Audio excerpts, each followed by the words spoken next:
이스라엘로부터 본토 공격을 받기 하루 전 이란의 한 당국자는 이런 말을 했습니다.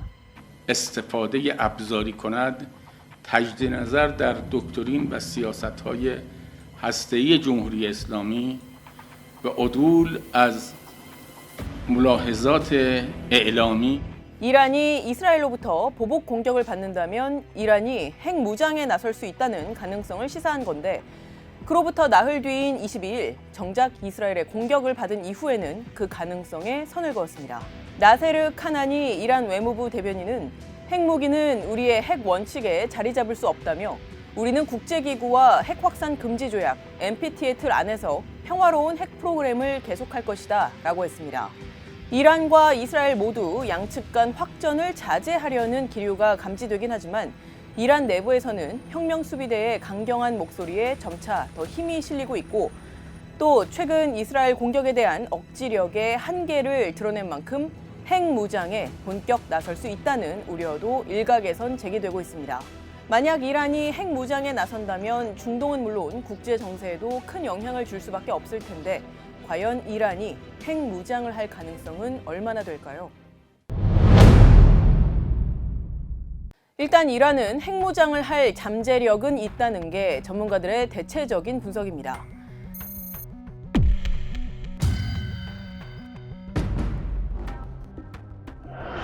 우선 핵무기를 만들 수 있는 두 가지 물질, 즉 고농축 우라늄과 플루토늄 중에 이란이 보유한 고농축 우라늄의 양이 상당한 걸로 추정됩니다. 국제원자력기구 IAEA는 올해 2월 기준으로 이란이 5,500kg의 농축 우라늄을 보유하고 있고 이 가운데 일부는 60% 수준의 농축도를 보이고 있다고 밝힌 바 있습니다. 5,500kg이라는 양은 지난 2015년 미국 등 유엔 안전보장이사회 5개 상임이사국과 독일이 함께 서명을 했던 이란 핵합의 JCPOA에서 최대치로 규정하고 있는 양보다 27배가 넘는 규모입니다. 물론 각국의 기술력에 따라 조금씩 다르긴 합니다만 대체로 한 개의 핵무기를 만들 때 약 90% 이상의 고농축 우라늄 25kg 정도가 필요한데 이란이 결심만 하면 수개월 내에 2개 분량의 핵무기를 만들 수 있는 걸로 평가됩니다. 고농축 우라늄을 가지고 있는 나라는 기폭 정치가 간단하기 때문에 상대적으로 쉽게 핵무기를 만들 수가 있습니다. 이란의 경우 고농축 우라늄을 개발하고 있기 때문에 상대적으로 쉽게 핵무기를 만들 수가 있습니다. 핵실험을 안 했다고 할지라도 핵능력이 없다 이렇게 얘기하기는 좀 어렵죠. 이란은 아마 공개는 안 할 거예요. 다만 탑재 수단에 실을 수 있을 정도로 소형화되고 현대화된 핵탄두를 만들 수 있느냐는 별개의 문제입니다. 탄도미사일까지도 있고 그 탑재 수단에 투발 플랫폼까지 다 갖추고 있지만은 결국 탄두 자체를 현대적인 핵무기답게 만들 수 있냐 없냐가 관건이고 당장 탄두를 개발하기 위한 고폭렌즈 실험 같은 것도 이란에서 아직 확인이 많이 안 되고 있거든요. 여태까지 핵무장한 국가들을 보고 계시면 5-차례 이상의 핵실험은 대부분 실시를 한 그런 국가들입니다. 이스라엘 같은 경우는 좀 예외이긴 하지만은 지금 현 상태에서 이란이 누구에게 핵탄두를 제공받지 않는 이상은 곧바로 무장이 가능한 상태라고 보기는 어려운 것입니다. 무엇보다 이스라엘 그리고 미국 등 서방 중심의 국제사회가 이란의 핵무장 가능성을 극히 경계하고 있고 이란이 핵무장을 하면 지난 40년간 받아온 각종 제재 이상의 강력한 제재를 받을 가능성이 큰데 이런 상황에서 이란이 과연 핵무장에 나서겠느냐는 회의적인 분석들도 많습니다. 이란이 가장 우선적으로 지금 처리해야 될 문제가 경제 문제입니다. 핵 개발 때문에 맞이했던 이 경제 제재가 지속되고 있는데 지금 물가가 30% 이상 올랐습니다. 작년에 그 시장 사건이 있었지 않습니까? 이걸 다독거리기 위해서는 경제 제재로부터 해방이 돼야 되고 핵 문제에 관해서 미국하고 협력을 해야 되는 것입니다. 이란이 당장 핵무장을 한다면 사우디아라비아 등 주변 국가들도 도미노처럼 핵무장을 하려고 할 게 분명한데 이란으로서는 이 부분도 고심해야 할 대목입니다. 이란이 핵무장을 하잖아요. 주변 국가들 다 핵무장합니다. 사우디아라비아도 할 거예요. 이란 핵무장한다면 우리 사우디도 핵무장할 수밖에 없다고 얘기를 했어요. 우리가 핵무장하면 다 핵무장할 텐데 우리로서 실익이 없다고 얘기를 한 적이 있습니다. 이란도 그건 알고 있어요. 사실 이란이 할 수 있는 거는 이란의 능력을 보여주는 게 최대치의 위협이죠. 정리하자면 이란으로선 핵 잠재력이 있기 때문에 결단을 하면 핵무장을 실제 할 수 있겠지만 당장 오랜 제재로 매우 어려워진 경제 사정과 또 핵무장 시 얻게 될 군사적 효용성 그리고 반대급부의 영향 등 고려해야 할 변수가 많은 상황입니다. 이란은 역사가 매우 깊고 외교 안보에 대한 협상력이 매우 뛰어난 나라입니다. 매우 신중한 외교 안보 정책을 수립을 합니다. 핵 기술이라든가 운반 수단이라든가 그런 모든 것이 거의 완비가 되었습니다. 미국하고 협상을 해서 핵 협정을 다시 복원시키면서 경제 제재를 풀어나가는 쪽으로 가는 것을 더 선호하지 않을까 이런 생각을 합니다. 확실한 건 이란과 이스라엘이 전례가 없는 본토 공격을 이미 경험한 이상 다시 부딪히기가 쉬운 상태가 됐다는 것. 그리고 이런 상태에서 이란의 핵무장이 현실화한다면 이스라엘을 포함한 중동은 물론 국제 정세에 막대한 영향을 미칠 수 있다는 점입니다. 최근 이란이 북한, 러시아와 밀착하는 모습을 보이고 있는데 이란의 핵무장이 현실화한다면 그 파장은 중동을 넘어 우리에게도 크게 미칠 수밖에 없는 만큼 앞으로도 주의 깊게 지켜볼 필요가 있어 보입니다. 지금까지 뒷백이었습니다. 지난해 10월 7일 하마스의 기습 공격으로 촉발된 이스라엘과 하마스의 전쟁이 발발한 지 200일이 지났습니다. 하마스가 학살한 인원은 1,200여 명, 납치한 인원은 240명 이상인데 이 가운데 석방된 인질을 제외한 나머지 133명 중 최소 36명은 숨진 걸로 추정됩니다. 인질 석방과 하마스 괴멸을 목표로 가자 지구를 공습해온 이스라엘은 지금까지 테러리스트들을 13,000여 명을 살해했고 하마스의 24개 대대 가운데 20개 대대를 해체시켰다는 입장인데 하마스의 고위 지도부 대부분은 여전히 건재하다는 분석이 나오고 있고 또 가자 지구내 사상자 수는 계속해서 늘어나고 있습니다. 하마스 측 보건부에 따르면 가자 지구의 누적 사망자 수는 21일 기준 34,100명을 넘어섰고 이 가운데 어린이가 14,000명 이상, 여성이 9,100명 이상으로 집계됐는데 이는 가자 지구 지상전으로 발생한 이스라엘 측 약 260명의 전사자와 1,500명 이상의 부상자를 훨씬 뛰어넘는 규모입니다.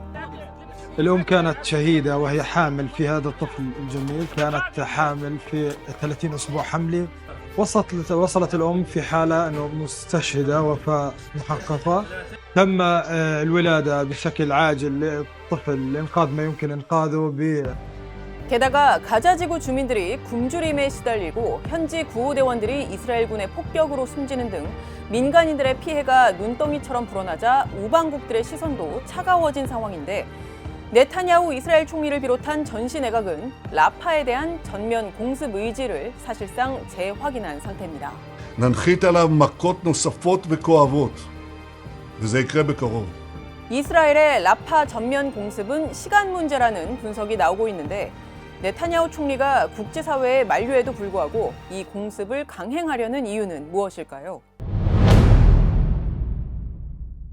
앞서 말씀드렸듯이 이스라엘군이 내건 전쟁 목표 중 하나는 하마스 괴멸인데 이스라엘 전시 내각은 이 목표를 달성하기 위해선 라파 공습이 필수적이라고 보고 있습니다.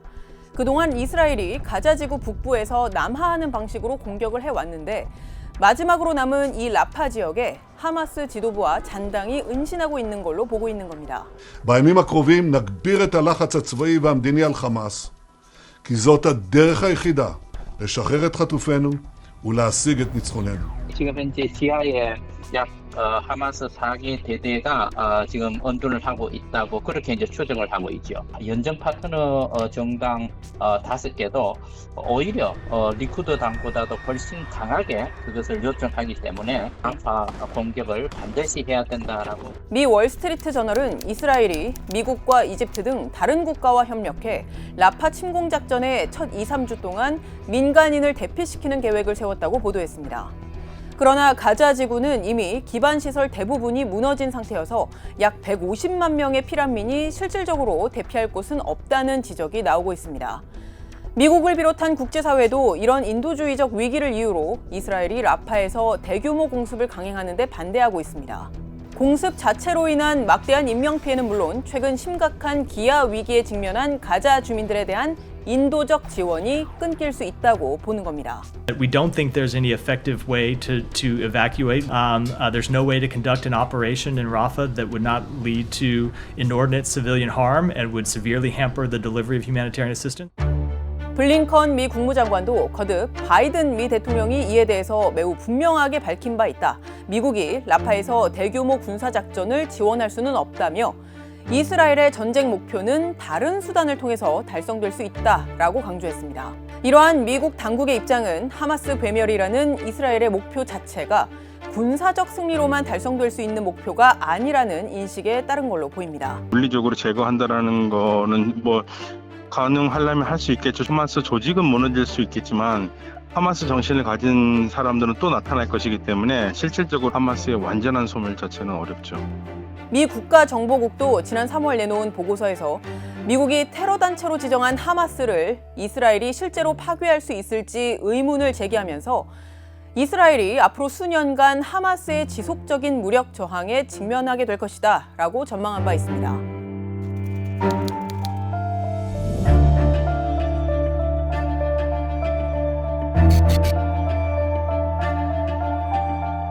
이러한 여러 우려에도 불구하고 네타냐후 총리가 라파 공습을 강행하려는 건 자신의 정치적 생명과도 무관치 않다는 게 대체적인 분석입니다. 그는 자신의 정치적 운명의 열쇠를 쥔 극우 연정 파트너들로부터 강경한 대응을 요구받고 있는데 자칫 이러한 요구를 외면한다면 연정이 붕괴되고 또 이미 비리 등 3개 혐의로 재판에 넘겨진 자신의 정치 생명이 위험해질 수 있기 때문입니다. I mean, many far-right now groups in Israel, they want or they demand the complete annihilation of Palestinians from Gaza or the complete. So I think if he doesn't, go their way, they might attack him himself.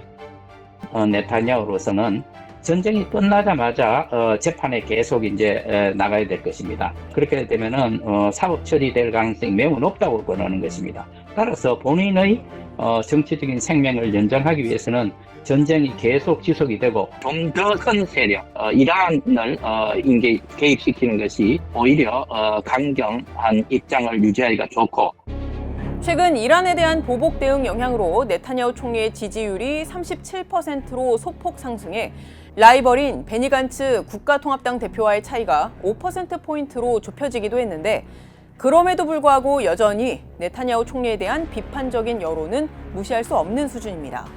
And now what we see demonstrations against the government. For some people, it feels like that Benjamin Netanyahu prefer its political interest on other interests that serves the war.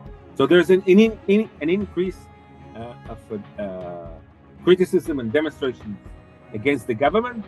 네타냐후 총리의 라이벌이자 전신외각 강요인 베니 간츠 국가통합당 대표는 최근 미국 백악관을 다녀온 이후 오는 9월 조기 총선 카드를 공개적으로 꺼내든 상태인데 네타냐후 총리의 강경 일변도의 행보가 이러한 조기 총선을 유발할 변수가 될 수 있을지는 전문가들의 관측도 분분합니다.